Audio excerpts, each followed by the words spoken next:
O Senhor esteja convosco. Ele está no meio de nós. Proclamação do Evangelho de Jesus Cristo segundo Mateus. Glória a vós, Senhor.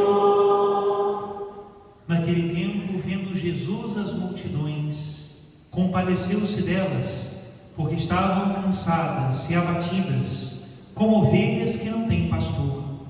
Então disse a seus discípulos: a messe é grande, mas os trabalhadores são poucos. Pedi, pois, ao dono da messe que envie trabalhadores para a sua colheita. Jesus chamou os 12 discípulos e deu-lhes poder para expulsarem os espíritos maus e para curarem todo tipo de doença e enfermidade. Estes são os nomes dos 12 apóstolos. Primeiro, Simão, chamado Pedro, e André, seu irmão, Tiago, filho de Zebedeu, e seu irmão João, Filipe e Bartolomeu, Tomé e Mateus, o cobrador de impostos, Tiago, filho de Alfeu, e Tadeu, Simão o Zelota, e Judas Iscariotes, que foi o traidor de Jesus. Jesus enviou estes 12 com as seguintes recomendações: não deveis ir aonde moram os pagãos, nem entrar nas cidades dos samaritanos, e diantes às ovelhas perdidas da casa de Israel. Em vosso caminho anunciai: o reino dos céus está próximo. Curai os doentes, ressuscitai os mortos, purificai os leprosos, expulsai os demônios. De graça recebestes, de graça deveis dar.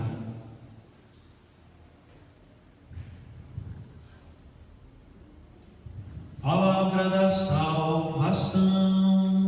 Glória a vós, Senhor. Podemos nos sentar, queridos irmãos e irmãs. O centro da nossa liturgia da palavra de hoje é a eleição dos apóstolos. E nós precisamos meditar muito sobre os apóstolos, a sua vida e a sua função, o seu lugar, a sua missão dentro da igreja, porque é uma função única. Jesus escolheu os apóstolos e foram estes, e hoje a igreja continua a ser guiada, baseada nos apóstolos, através dos seus sucessores. Nós não podemos inventar apóstolos. Nós não podemos dizer, agora você é um apóstolo. Apóstolos foram aqueles que Jesus escolheu. E o que nós recebemos desses apóstolos? Bom, o Novo Testamento, sem dúvida nenhuma, foi escrito pelos apóstolos. Logo, os sacramentos da igreja, todos os 7 sacramentos e muitos outros rituais da tradição da igreja, nós recebemos dos apóstolos da época apostólica. Procurem na Bíblia onde está o modo de celebrar a missa. Vocês não vão encontrar, porque isso foi transmitido não por escrito, mas por outros meios. E é assim. Já temos no século II, com São Justino de Roma, exatamente o ritual da missa que nós temos hoje. E ele não o inventou, ele o recebeu dos seus maiores, e esses receberam também dos seus mestres, e esses receberam dos apóstolos. A transmissão não é só escrita, por isso de sola a escritura é uma coisa que está na cabeça da gente, mas não na realidade, né? E também recebemos dos apóstolos o bom exemplo da santidade. É muito interessante como esses homens não tiveram nenhum reparo em deixar registrado por escrito nos evangelhos e nos outros escritos apostólicos as suas falhas, os seus pecados. Nesse ano lá nós estamos lendo o Evangelho de Mateus, e é o único dos 4 evangelhos que faz questão de dizer que ele era o cobrador de impostos. No que nós lemos hoje está bem escrito, não é? Mateus, o cobrador de impostos. Nos outros evangelhos colocam Levi e não Mateus, de alguma maneira para preservar a fama deste grande apóstolo, que nos deixou também um escrito, né? O Evangelho segundo São Mateus. Pois muito bem, para nós entendermos bem a vocação e o lugar dos apóstolos, nós temos que rebobinar um pouquinho a fita e chegar lá na primeira leitura de hoje. para entender o porquê da eleição e o porquê da missão, não só dos apóstolos, mas de toda a igreja.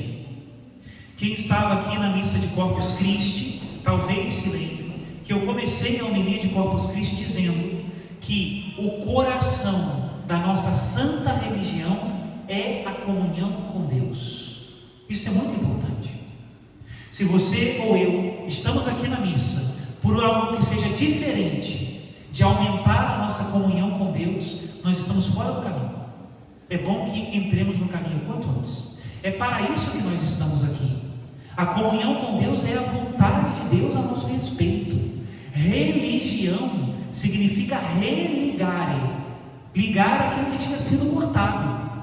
O que tinha sido cortado? A comunhão com Deus. Quando Deus criou o primeiro homem e a primeira mulher, Ele os criou em comunhão. Não era necessário um plano de salvação para Adão e Eva no início. Eles já estavam na comunhão com Deus. E esse é o projeto de Deus para nós. Por que Deus nos criou a sua imagem e semelhança? Para que pudéssemos comunicar toda a sua graça. Nós somos capazes de Deus. Isso é muito bonito, né? Porém, lá no início nós sabemos pela revelação que o primeiro homem e a primeira mulher viraram as costas para Deus. É aquilo que nós chamamos de pecado original. São Paulo, na carta aos Romanos, que é aquela que nós estamos lendo hoje também na segunda leitura, ele é categórico. Todos pecaram e estão privados da glória de Deus. Demos as costas para Ele. E toda a história da salvação nada mais é do que este Deus que procura o homem. Eu falava que religião significa religare, né? Mas tem uma diferença entre a religião verdadeira e as religiões falsas. Muito simples. Dentro do coração do homem há um desejo de Deus. Ninguém pode negar isso. Quem nega isso é de alguma maneira mutilado. Tem algo que falta, né? E nós podemos ter muito boa vontade de por nós mesmos procurarmos a Deus. E aí inventamos 1000 mitos, 1000 histórias e 1000 rituais. Mas a verdadeira religião é o movimento contrário. É Deus que procura o homem. É aí que nós baseamos a nossa santa religião. Deus veio à nossa procura. Chamou Abraão, fez aliança com os patriarcas, enviou os profetas, nos ensinou o que devíamos fazer e como devíamos fazer para chegarmos à comunhão com Ele. Até que chegou o momento culminante, alto da revelação, que é quando Ele enviou o seu próprio Filho, Jesus, que abriu as portas da salvação para toda a humanidade, né? Mas lá no Antigo Testamento, a vontade de Deus já era universal. Deus não escolheu um povo porque queria salvar poucos. Não é assim. Deus sempre quis salvar a todos.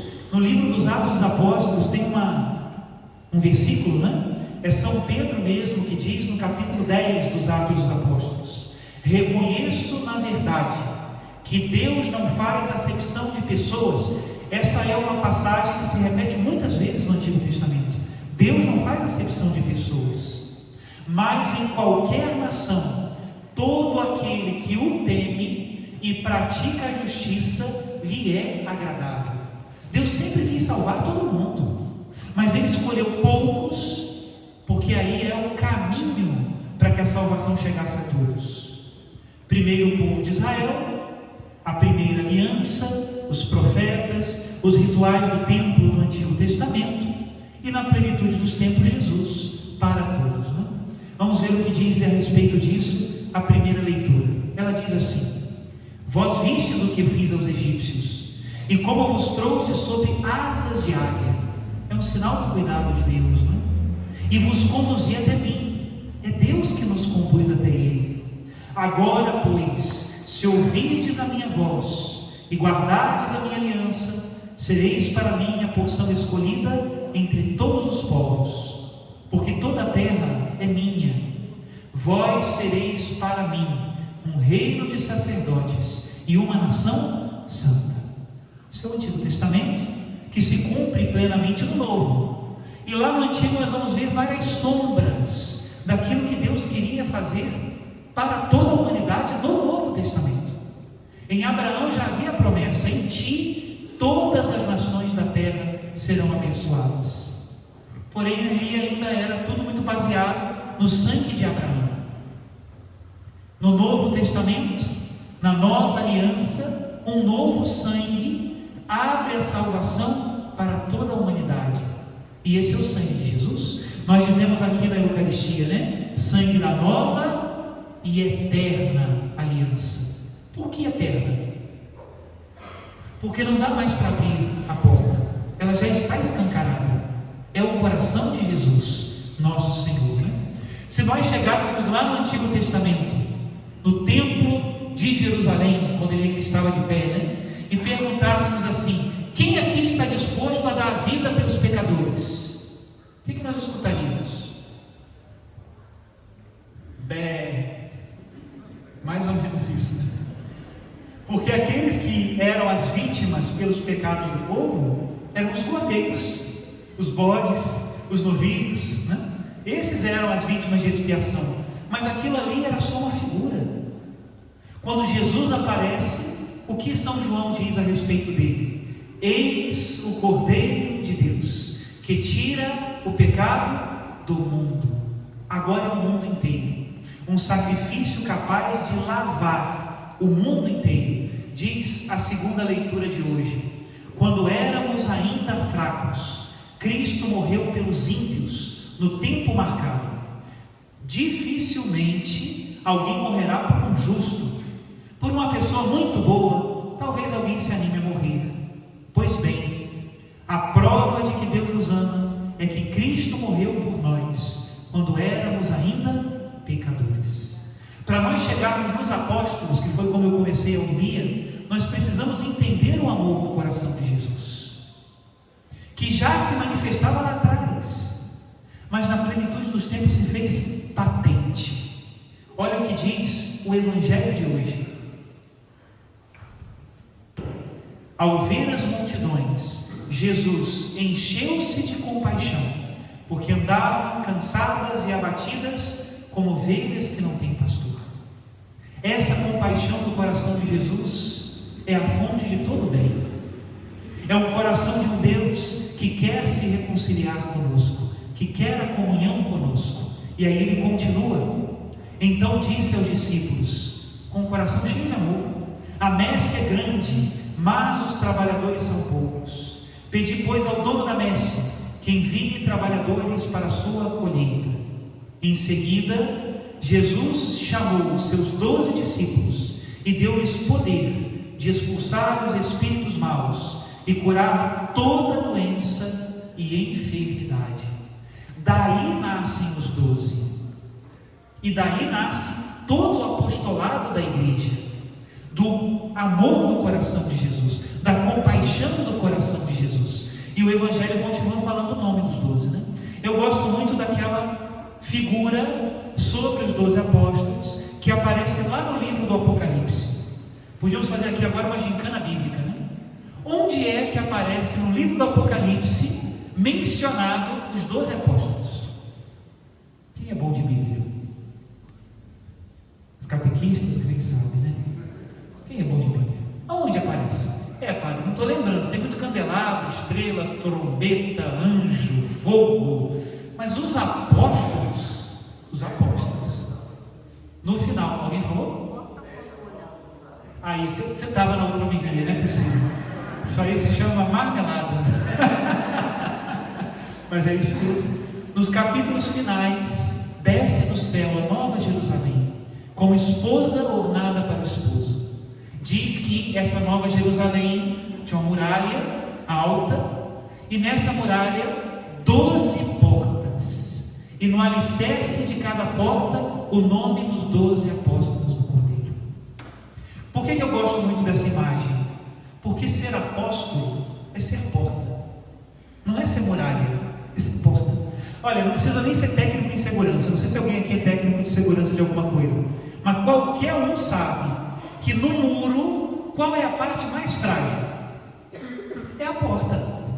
Você já viu alguém querer, vencer um muro arrancando o tijolo do muro? Não. A pessoa vai lá na porta e arromba a porta. Por isso que a gente coloca a câmera na porta, né? Bota a tranca na porta.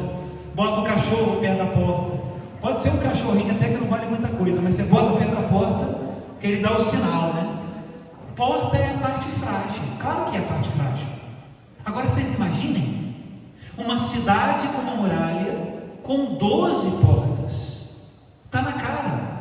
Não é uma cidade que quer manter as pessoas fora, é uma cidade que quer convidar as pessoas para dentro, e através das 12 portas. Essa é a missão dos apóstolos, e essa é a nossa missão.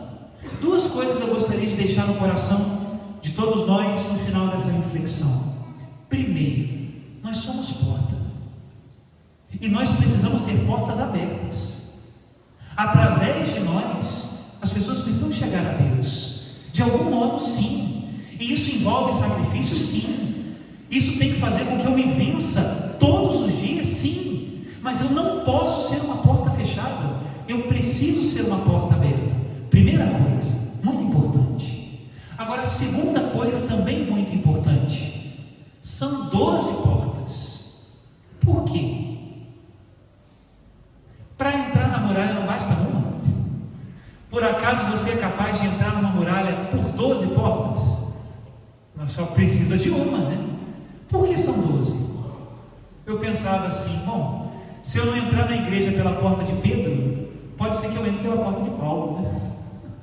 Se eu sou um pouquinho desconfiado, eu entro pela porta de São Tomé. Se eu tenho uma certa dificuldade com os bens financeiros, tenho que vencer a minha ganância, talvez eu entre pela porta de São Mateus. Se eu sou quietinho, não gosto de aparecer, não falo muito, quem sabe eu entre na porta por São Bartolomeu. Não tem problema. E isso também nós precisamos aprender. Nem todo mundo entra pela minha porta. E como dizia o Kiko, né? Nem todo mundo vai com a minha cara. Não tem problema. Deus já colocou do lado o meu irmão, que é uma porta. Talvez eu entre por ele. Eu me lembro de uma pregação, já faz um tempinho, não tanto, do padre José Augusto da Canção Nova. Ele falava sobre a conversão dos familiares, né? Ele dizia assim na pregação: você acha que você vai converter os seus filhos, que você vai converter os seus irmãos, o pessoal da sua casa? Tira o cavalinho da chuva, ele dizia. Você vai rezar e Deus vai conseguir alguém que vai ser para ele, agora já estou falando, né? Uma porta aberta para que ele entre na igreja. E aí depois que ele for naquele retiro, ele vai te dizer assim: nossa, adorei o retiro, aprendi lá isso sobre a Eucaristia. Você vai falar com ele assim: mas eu sempre te disse isso. Mas ele não escuta. Não é uma porta, são 12. Não queiramos que todo mundo vá com a nossa cara e entre por nós. Não é o importante. O importante é que todos estejamos dentro, porque esse é o desejo do coração de Jesus. É da compaixão desse coração que todos nós nascemos, apóstolos desse novo tempo que o Senhor quer para a sua igreja. Louvado seja nosso Senhor Jesus Cristo. Para sempre seja louvado. Creio em Deus Pai Todo-Poderoso,